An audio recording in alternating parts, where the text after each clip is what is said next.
Every one of us approaches divorce differently, but men in particular, we approach divorce in a linear fashion. We could serve, react, hire a lawyer, and metaphorically speaking, avoid any kind of kicks in the balls because that just wouldn't be civilized. We play by the rules and we honor the ball code. Your ex, on the other hand, she doesn't have a pair of balls to save, so she approaches divorce with surprise tactics, pincer movements.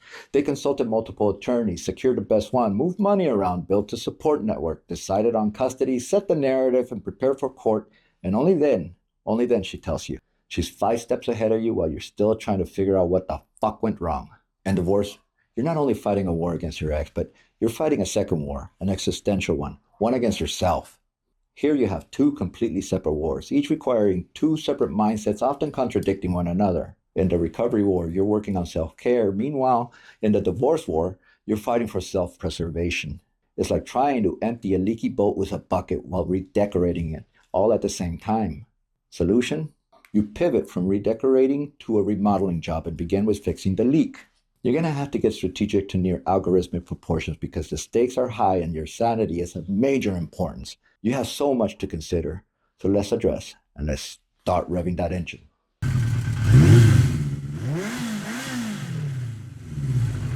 In case we've never met, my name is Rene Garcia and I'm a divorce and recovery coach for men. As men are asses, we complain about getting our asses kicked by the family court system. And I get it. We are getting our asses kicked. I like to say that I've been through hundreds of divorces, and one thing is clear, that when it comes to divorce and recovery, men, we get both blindsided and left behind because we don't know how to prepare not nearly as well as our future ex. We're naive creatures, completely underestimating who she is. It's not even our 9/11 moment, but it's our Pearl Harbor moment because everything seems rosy with talks, but nothing's rosy when you got the entire Japanese fleet underway to attack you. This is my mind map, the one that I use when I speak with a client, and I don't show this. Never have, actually. It's nauseatingly busy. Point is, though, that if you're not seeing chaos coming, you're already behind. So, in the spirit of the holy shit moment that you're up against, I thought I'd share it because if any of this resonates with you, maybe, just maybe, you get motivated enough to seek guidance. One from an expert because me, like the average 20-year-old male, I don't like foreplay. I go straight to my mission. In divorce, expect the unexpected because you're going to get some major curveballs thrown at you. Give yourself permission to breathe, to take it all in, think, consult, and execute. Don't just fix the issue, but solve the problem instead. You need to know what you're up against, anticipating threats while preparing for surprises. Surprises like unexpected custody modification, contested prenups, restraining orders, unreasonable counteroffers, or she demanding your cat Fluffy not because she wants him, but because she knows that you love him. That way, when she throws you a curveball, you won't get caught off guard. Give yourself permission to gather the information, think, consult, and only then you execute. Don't just fix the issue here, solve the problem instead. For instance, as a strategist, a key part of my divorce game plan is negotiating for custody before agreeing to any kind of finances, and here's my why. First, you get the hardest obstacle, it's out of the way. Second, she loses leverage over you. Third, data shows that it speeds up the divorce process, saving you time and money. And last, if she's acting in good faith, it puts you in a position to return the favor on your terms. In chess, it's called controlling the board, and it's the first rule in strategic thinking. By getting her to agree to custody first, you now control the board because you've dictated the most important piece of the negotiation. And just like chess, when you control the center, your opponent is forced to react rather than initiate. She's lost her biggest leverage, and now every move that she makes is in response to yours. You're no longer on the defense. You're setting the terms. The game shifts in your favor, and the rest of the negotiation is now about who gets what rather than who gets who. So here you are, you're fighting 2 wars, one against her and one within yourself. In the courtroom war, each battle is structured within a particular hierarchy of execution. At the very top, you have your strategy. Now, a strategist's job is to push the boundaries, and it determines your overall approach to the war, like your divorce game plan strategy or your what to do strategy, along with your what to avoid strategy. And yes, when the stakes are high and you have all these moving parts, these 3, they are actual strategies. It's said that a great strategy wins a war without firing a single shot. And if you could position yourself correctly from the beginning, you force the other side to react instead of fight. And right now, chances are that your ex, she's doing a lot of fighting. Beneath that is operations, deciding like which way to divorce, be it mediation, aggressive litigation, or hybrid approach. Then comes major campaigns that dictate success, such as securing custody first, locking down assets, or controlling the divorce narrative. Finally, at the most granular level, you have tactics, and that's the precise moves you're going to make in negotiation or court appearance and the daily interactions.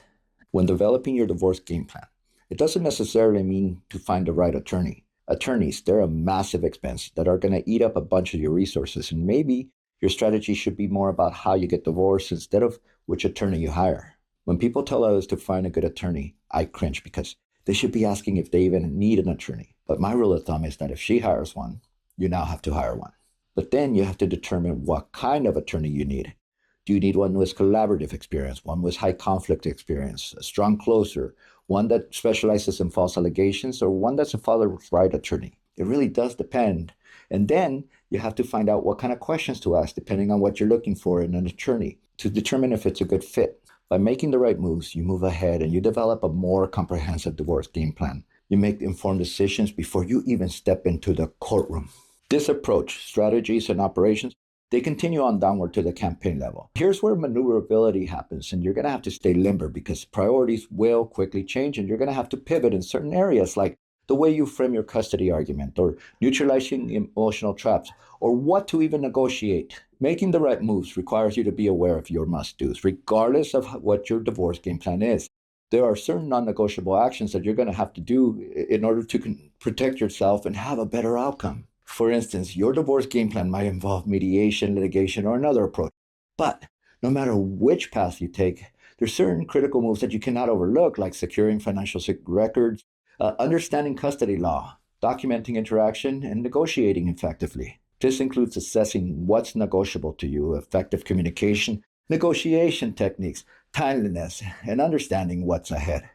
It's a lot of work, but it all comes natural and it flows beautifully. For example, if you have kids and you're arguing about custody, you can bet your bottom dollar that the courts are going to require you to take mediation. And that's where your negotiating skills come in. Now, I tell my guys to keep an open mind. Give them options that they haven't thought of, ways to negotiate, traps to avoid, questions to ask, but not to trap the other person, but rather to uncover their reasoning. For example, suppose your ex says that she's giving you 35% custody. Don't do the knee-jerk reaction and say no. Ask her what 35% would look like.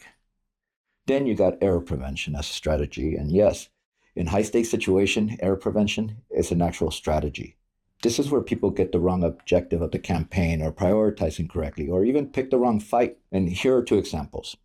I have a client preparing for mediation and he wanted to open with a laundry list of his ex's infidelity. But mediation is not a stage for a victim impact statement. It's about coming to an agreement. Another guy, he had his ex dragging the divorce for 3 years now, and all he needed was a simple signature. But for some reason, his attorney wouldn't close. That was his cash cow, basically. My client, he was going to switch attorneys to a bulldog attorney, but he didn't need a bulldog attorney. He needed a good closer, a strong closer. And guess what? I referred him to mediation. The mediator, he himself didn't think it was possible, but 2 weeks later, papers were signed. Before moving on to the second and arguably the more important war, know that I've only just scraped the surface here. I mean, this is what I do for a living. Win. And we've come a long way in this mind mapping journey, but there's so much more. So if you want to know more about your strategic approach to your divorce and recovery, what it would look like, don't just watch. That's what bystanders do. Take action, take control by working with me directly. It's time to start changing that momentum of yours into your favor and lift up your morale. The link to find me is pinned in the comment because I'll turn that angst of yours, the one that you're feeling, and change it into something so new that you will actually be excited for the first time in a very long time. Because this may be your first divorce, but it's my hundredth and umpthing. And like I said, I don't like foreplay. So here you have your first war, your divorce war. But meanwhile, you're off to the second war. And maybe it's a misnomer because it really did begin a long time, way before the papers were filed. Too many guys, they wait for the dust to settle, but recovery, it should have started immediately. There's no waiting for the dust to settle because your mental health is crucial to, well, for the lack of a better word, to winning the first war. You win the first war, it may have little consequence on the second war, but if you win the second war, the one of recovery, your mental health, it has tremendous impact on the first war, and that makes it more crucial. You know what's one of the most underrated forces responsible for lifting our emotions and preparing us for a successful outcome? we never talk about it. Morale. And it's often tied to exercise, diet, money, and frankly, like it or not, the way you look and the way others, including women, see you. Rebuilding yourself starts with finding your drive again, rediscovering your confidence, your purpose, and determining when and how to re enter the social and, frankly, the dating scene. I see dating differently than the majority. It doesn't have to be another relationship. Success in dating doesn't mean that you need someone to be happy, not by a long shot, but it does mean that you're wanted. And right now, we feel lonely, anxious, and even desperate and being desired. It's an incredible morale booster. Don't rush it, but don't fear it either. And definitely don't let others invalidate your feeling who is there. Give it time advice. When someone says to give it time and focus on yourself, I have to ask, what does that even mean? Learning to be alone and being lonely, they're two different things. In one, you find peace sitting up with a book. In the other, you're trapped in your own mind and it's dangerous and people don't get that you're suffocating inside and you need air. Recovery is where growth happens, is where you develop new strengths and become the man that you should have been a long time ago. Conquer your recovery, and like dominoes, everything else is going to fall into place, including your divorce. But with few exceptions, it doesn't work the other way around. Now, this is a sub checklist. It's your life, and right now you're at a critical turning point. Every choice you make, every step you take, it determines how you come out of this. Are you going to stay stuck in this mess, or are you going to take control and build something better? If you don't move now, then when? When exactly is it that you decide that you've had enough? When exactly do you wake up and realize that something in your life must change? This is your call to step up, to take back your life. Divorce isn't just a battle with your ex, it's a war with yourself, and the stakes are incredibly high. Divorced men, they're 250% more likely to die by suicide than married men. That's not just a statistic, that's a wake-up call. Right now, your ex, she has a plan. She's calling the shots. What about you? You need one also. And it starts with your desire to get out of this mess in the healthiest way possible and start taking control. Now, YouTube, they're recommending this video next. Me, personally, I think you might like this one, and that's why it's on top of my playlist. Either way, you win. Pick one, it doesn't matter. And if you're ready to do more than just watch videos, schedule your appointment. The link is in the comment section underneath. See you shortly, and let's get ahead.